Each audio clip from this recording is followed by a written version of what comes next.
Friends, welcome back to my YouTube channel. कैसे हैं आप सभी? आई होप आप सभी अच्छे होंगे। तो फ्रेंड्स, आज हम बात करेंगे अंशु शुभम ऑफिशियल के बारे में। अंशु के बारे में, आखिर अंशु ने अपनी दादी सास को पलट कर जवाब क्यों दे दिया? इतना तो मैनर्स होना ही चाहिए। तो फ्रेंड्स, अगर आपने मेरे वीडियो को लाइक ना किया हो, चैनल को सब्सक्राइब ना किया हो, तो आप लोग मेरे चैनल को सब्सक्राइब कर दीजिएगा। बेल आइकन के बटन को प्रेस करना मत भूलिएगा, ताकि आपको मेरी जो नई नई नोटिफिकेशन है वो टाइम पर मिलती रहे। तो फ्रेंड्स, अब बात करते हैं अपने टॉपिक पर। अंशु सच में बहुत ही बदतमीज लड़की है। इसको जितना भी बोलो ना तो मतलब उतना ही कम है। देखिए, तुम्हारे मम्मी पापा भाई बहन नहीं थे तो तुम्हारी ससुराल फैमिली ने आपको अपनाया, तुम्हें कितना रिस्पेक्ट देते हो। सच में तुम बहुत ज़्यादा लकी हो कि तुम्हें इतनी अच्छी और सुशील फैमिली मिली। नहीं तो ऐसी फैमिलियों के लिए लोग बहुत ज़्यादा तरसते हैं, और ऐसी फैमिली नहीं मिलती है। तुम्हें जितना अच्छा मिला है सब कुछ, उतना ही तुम उसको मतलब बोल रही हो कि मेरी लाइफ में कुछ अच्छा नहीं चल रहा है, बहुत ज़्यादा स्ट्रेस हो रहा है। आज तुम शुभम से लड़ाई भी की हो, और लड़ाई करने की वजह क्या थी? मतलब तुम कितना बोलती भी हो, ये सारी चीज़ें कितना गंदा लगता है। और तुमने क्या बोला था? मैं अपनी सास की बिल्कुल भी सेवा नहीं करूँगी। क्यों नहीं करोगी? क्योंकि मेरी दादी सास की सेवा मेरी सास ने नहीं की थी, इसलिए मैं भी नहीं करूँगी। तो ये कोई बात में बात है तब की? उनकी दादी ने पलटकर क्या जवाब दिया? जो अंशु की दादी है, अंशु की दादी ने पलटकर जवाब दिया, नहीं, मेरी बहू ने मेरी बहुत सेवा की है। इतनी सेवा कोई किसी की नहीं कर सकता जितनी मेरी बहू ने मेरी सेवा की है।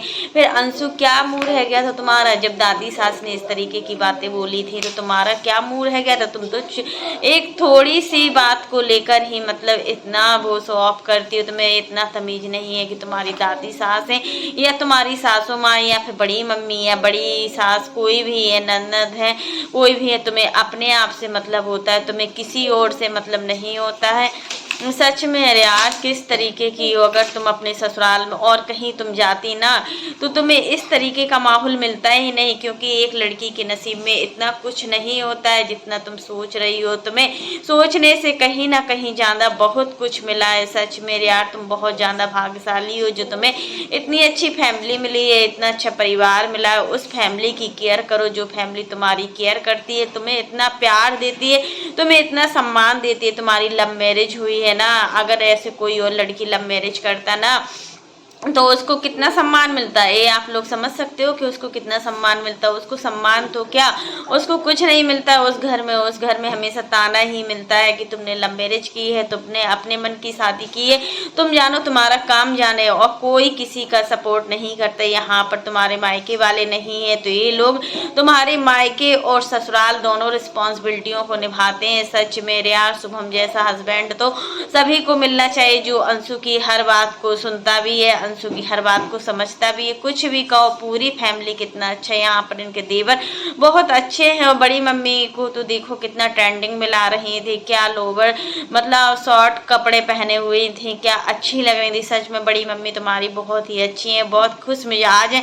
पूरा फैमिली इतना मतलब अच्छा है और इतना खुले माइंडेड का है कि कोई मतलब इतना तो राज फैमिली में भी नहीं है जितना आज़ादी तुम्हें है। तुम्हें जितनी आज़ादी उतनी राज फैमिली की बहुओं को देखो, वो काम भी करती हैं, वो सारा चीज़ मैनेज भी करती हैं, वो सिर पर पल्ला भी रखती हैं। तुम्हें तो ना सिर पर पल्ला रखने की, आंटी जी के सामने भी सिर पर पल्ला रखती है, मनीषा रखे या न रखे, बट रंजना तो रखती है। और देखिए, तुम तो किसी के सामने भी नहीं सिर पर रखती हो, और तुम किस तरीके से बोलती हो, सभी को कुछ ना कुछ बोलती हो। इतना एटीट्यूड है तुम्हारे अंदर, और तुम मतलब फिर कहती हो कि सभी लोग मेरे पीछे पड़े रहते हैं, सभी लोग कुछ ना कुछ बोलते हैं। पहले तो तुम ननद से भी नहीं बना पाई थी, अपनी ननद को कितना कुछ सुनाती थी। सच में यार, वो ननद देखो आज तुम्हारी कितनी हेल्प की है, तुम्हें संभाला हुआ है, तुम्हें मतलब अपनाया हुआ है। तुम खुद ही पहले से इस तरीके का करती हो, फिर बोलती हो कि आखिर हुआ ही क्या है और क्या होने वाला है। तो शुभम से सोचिए, शुभम तुम्हें कितना बर्दाश्त करता है। कोई भी लड़का तुम्हें इतना बर्दाश्त नहीं कर पाता जितना कि शुभम करता है, क्योंकि शुभम ने लव मैरिज की है, और लव मैरिज करने का यही नतीजा होता है कि उसे हर हाल में उस लड़की को सम्मान देना ही होता है, और उसकी फैमिली भी उसको सम्मान देने लायक होना ही चाहिए। मतलब यहाँ पर तुम्हारी फैमिली नहीं है तो उनको नहीं बोलेंगे। अगर और कोई मान के चलो दूसरी और कोई लड़की होती ना तो उसके लिए बोल रहे हैं, बट यहाँ पर तुम बहुत अच्छे से रहो, क्योंकि देखिए ससुराल वाले कब इनका नजरिया बदल जाए, कब ये मतलब दूसरों की बातों में आ जाए और तुम्हें कुछ उल्टा सीधा बोल दे, तो तुम्हें तब पता चलेगा। अभी अंशु के अंदर कोई भी जिम्मेदारियां नहीं है। सच मेरे यार, अभी तुम बहुत ज़्यादा फ्रीडम हो ना, काम की जिम्मेदारी। देखिए हर लड़की ससुराल में रहे या फिर हस्बैंड के साथ रहे, उसके पास काम बहुत सारे होते हैं, उसको हर हाल में काम करना ही होता है। अगर वो काम नहीं करती है ना तो उसका जीना हराम हो जाता है, क्योंकि काम के बिना एक लड़की की जिम्मेदारी नहीं होती है। और अभी तुम्हारे बच्चे भी नहीं है तो तुम्हारे पास कोई भी रिस्पॉन्सिबिलिटी नहीं है, लेकिन जिस दिन तुम्हारे खुद के बच्चे होंगे ना उस दिन तुम्हें पता चलेगा कि आखिर रिस्पॉन्सिबिलिटी होती क्या है। रिस्पॉन्सिबिलिटी कोई चीज़ भी होती है कि नहीं होती। सच में हर किसी की लाइफ में बहुत सारी टेंशन होती हैं, बहुत सारी चीज़ें होती हैं, लेकिन उस टेंशन से उसको निकलना ही होता है और उस काम को करना ही होता है। देखिए दादी सास को तो छोड़ देती, कम से कम दादी सास को भी नहीं छोड़ा तुमने। दादी सास तो एज में इतनी बड़ी है, उनको इस तरीके से बोल रही थी। अरे यार कितना गंदा लगता है।